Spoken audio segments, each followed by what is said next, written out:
Weirdest relationship I ever had. A few days ago, my relationship came to an abrupt end. It lasted only 3 months, but let me tell you, those 3 months were an absolute roller coaster of wild, unpredictable events. Looking back, it almost feels like a fever dream. I'll admit, I feel pretty foolish for falling into this situation, and I wouldn't blame anyone else for thinking the same about me. But to be fair, there were a lot of details that pushed me into trusting her and staying in the relationship longer than I probably should have. I'm not exactly inexperienced when it comes to dating. I've never had an issue meeting women, but right before this whirlwind began, I had just ended a 2-year relationship. That breakup happened because, over time, I realized we weren't really compatible. We didn't share any hobbies, and the language barrier between us made communication difficult. Ending that relationship wasn't easy, and I felt awful for hurting her. But I gave myself about 5 months to work on myself, reflect, and really figure out what I wanted in a relationship. By the time I felt ready to date again, I downloaded Hinge and started putting myself out there. I wasn't looking for random hookups. I was serious about finding someone I could potentially build something meaningful with. After a bit of swiping and chatting, I ended up meeting Rachel, 27F, the woman I'd go on to date. Her profile said she was pansexual, which threw me off at first. I wasn't entirely sure what that meant, so I did some quick research and figured it was more or less like being a picky bisexual. Not a big deal. From the start, our conversations felt refreshingly different. She had a great sense of humor and came across as grounded, with values and boundaries that really aligned with mine. She wasn't exactly my type physically, but her personality had this magnetic quality that made her incredibly attractive to me. Within just a few days of texting, we were talking on the phone for hours at a time. During one of those late-night calls, she opened up and told me something that caught me off guard. She'd only ever been on one date in her life, had never had a boyfriend, and was still a virgin. I have to admit, my initial reaction was skepticism. It felt a little strange, and I couldn't help but wonder if she was being completely honest. I decided to keep an eye out for any red flags while giving her the benefit of the doubt. Normally, hearing something like that would have been a signal for me to respectfully move on. It's a lot of pressure to be someone's first everything, and if things don't work out, it can leave you feeling like the villain. But something about Rachel made me want to stick around and see where things would go. But honestly, we clicked so well that I couldn't shake the feeling I'd found something truly special, something I'd never had before. We kept talking for another 2 weeks before making plans to meet in person. During this time, Rachel told me there was something important about her that she wanted me to know before we moved forward. She revealed that she had been diagnosed with borderline personality disorder, BPD. Naturally, I asked her what that meant for her, and she explained that when she gets upset about something, she can get really upset, like extremely angry. At first, it sounded a little intimidating, but based on the stories she shared with me, it honestly seemed like she didn't get angry enough, if anything. For example, she'd forgive people almost immediately for doing terrible things, like totaling her car or scamming her. With that in mind, I decided not to make it a big deal, but I told myself I'd stay alert for any red flags. Scheduling our first meeting was a bit of a challenge. Rachel works 6 days a week and usually gets off pretty late, so finding the time wasn't easy. Initially, we planned to meet at a 24-hour restaurant and just hang out in the car to talk, but at the last minute, she decided to come over to my place instead. It struck me as a little odd for a first date, especially since this wasn't supposed to be a hookup, but I figured she probably felt safe with me since I use a wheelchair. That night, she came over, and we ended up talking and laughing until 4 a.m. before she left. It was honestly a great time, and I couldn't have asked for a better first meeting. The next day, Rachel messaged me, saying how much fun she had and admitting she was surprised I didn't try to make a move on her. I explained that, given she had told me she was a virgin, it would have been completely inappropriate for me to even think about that. Plus, she'd just come from a long day of work and the gym. Hardly the ideal circumstances. She said she really appreciated how respectful I'd been, but then added something unexpected. If I had tried, she probably would have gone through with it. I'll be honest, it left me feeling a bit uneasy. The idea of someone holding onto their virginity for 27 years and then being willing to give it up so quickly felt odd to me. Naturally, I started doubting whether she'd been honest about being a virgin in the first place. When I asked her about it, she explained that she was just tired of missing out on that part of life and wanted to rip the band-aid off, so to speak. Curious, I asked why she was still a virgin at her age, and that's when she shared something deeply personal. She told me about a traumatic event from her childhood that had shaped her relationship with intimacy.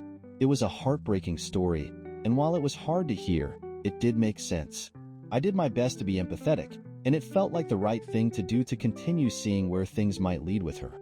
I told Rachel to really think about whether losing her virginity was what she wanted, and if she was sure, then we could go ahead with it. The next day, we did. Based on how awkward and unnatural the experience felt, despite my best efforts to make her comfortable, it seemed pretty clear she really was a virgin. Right after we finished, she turned to me and said we should get matching tattoos, something that included our names. I was completely dumbfounded.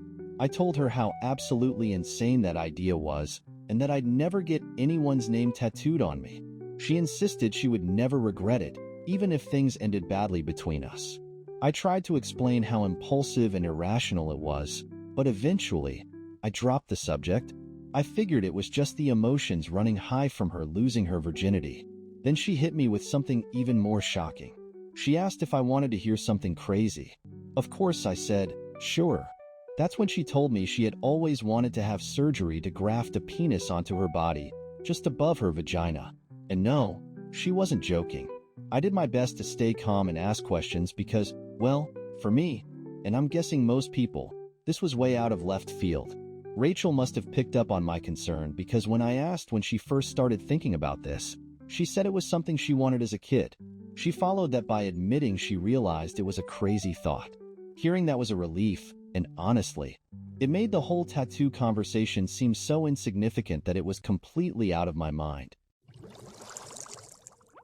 Fast forward about a month, and we were officially in a relationship. Everything seemed fine. There were no other strange revelations or unexpected behaviors during that time. But one night, after she'd been drinking, she opened up about something that changed everything. Rachel started getting emotional as she told me about a conversation she'd had with her cousin a long time ago. Her cousin had convinced her that there was a surgery that could give her an almost fully functioning penis. She explained how excited she'd been, only to find out later it was a lie. Then, through tears, she admitted that having a penis was something she had always wanted and would always want. At that moment, I got pretty heated. I couldn't understand why, just a month ago, she told me it wasn't something she wanted anymore. When I pressed her about it, she tried to say that she'd only felt that way in the moment when I first asked. I pushed back, telling her that didn't make any sense. Eventually, she admitted she was embarrassed and hadn't wanted to tell me the truth. Then she got defensive. She said that if I really loved her, it shouldn't matter. I told her flat out that I don't live in a fairy tale, and neither I nor 99.9% of people could stay in a relationship after hearing something like that. Just to be clear, this wasn't about being transgender or transitioning. Rachel wasn't talking about becoming a man. She was talking about crafting some kind of Frankenstein-like penis made from parts of her own body. I tried to explain to her how unrealistic and unfeasible that was. I told her that it wouldn't feel or function like an actual penis and that pursuing something like that was completely insane. But instead of dropping the subject, Rachel started arguing with me about how it was probably possible. I explained the complexity of nerves and how technology hasn't even advanced enough to repair damaged nerves in cases like my own spinal injury. Creating a functional penis from scratch was beyond science at this point. I told her outright that if this was something she planned on pursuing, she'd have to find someone else who'd be okay with it because I couldn't be. She assured me she wouldn't do anything that her partner wasn't comfortable with, so as long as we were together, it wouldn't happen. Looking back, I'm honestly embarrassed I didn't end things right there. It was clear she had some serious issues, but I tried to keep an open mind. After all, Rachel had listened to me and shown genuine curiosity when I shared some of my own vulnerabilities, so I felt obligated to offer her the same grace. After that night, I made a conscious effort to block it out of my mind and pretended the whole thing had never happened. I figured I could be happy as long as she didn't bring it up again.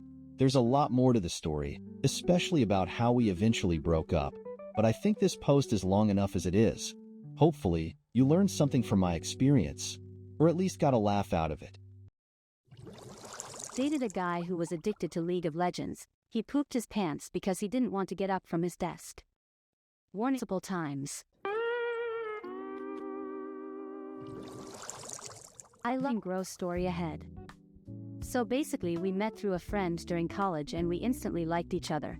We both loved video games and anime and everything nerdy. We played WoW together and a bunch of other games and were constantly spending time together both online and in person. Eventually he started really focusing on a game called League of Legends, like super focused. He would play for 15 to 20 hours a day and barely sleep or eat. I had a spare key to his apartment and would come over every day after my classes or my work shift. I went over one day and there were just bottles of pee everywhere. He told me he was in a long match and couldn't use the bathroom. The smell was overwhelming for sure, but it didn't stop there. Turns out he was holding in poop for literally hours and it eventually started seeping out. He was literally slowly shitting his pants and he refused to move. I would spend some time cleaning up his apartment and making food and begging him to please shower, and eventually he did. He gave me dirty clothes to wash. There were skid marks all in his underwear, like he had shit himself and just didn't move for hours. I almost puked washing his clothes. So I sat him down one day and begged him to take a break from the game and stop acting like this. I told him I was lonely and wanted to go out with him and do things and that he was being insanely unhealthy and really gross. He agreed to stop playing the game. For about 2 days, during our anniversary date, he said, I need to go home. I promised my League friends I'd be online at this time, and he left. I broke up with him less than 24 hours later. He begged and cried and literally screeched like an animal when I told him I was leaving him. He kept saying he loved me and that he can't help but play the game and blah blah blah. Broke up with him and didn't look back. Looked him up on Facebook years later and he's done absolutely nothing with his life. He quit his job and dropped out of college and is now living with his parents and somehow lost all his hair and gained massive amounts of weight. I guess I dodged a bullet. I love video games as much as the next person, but I've never become gross over them, lol.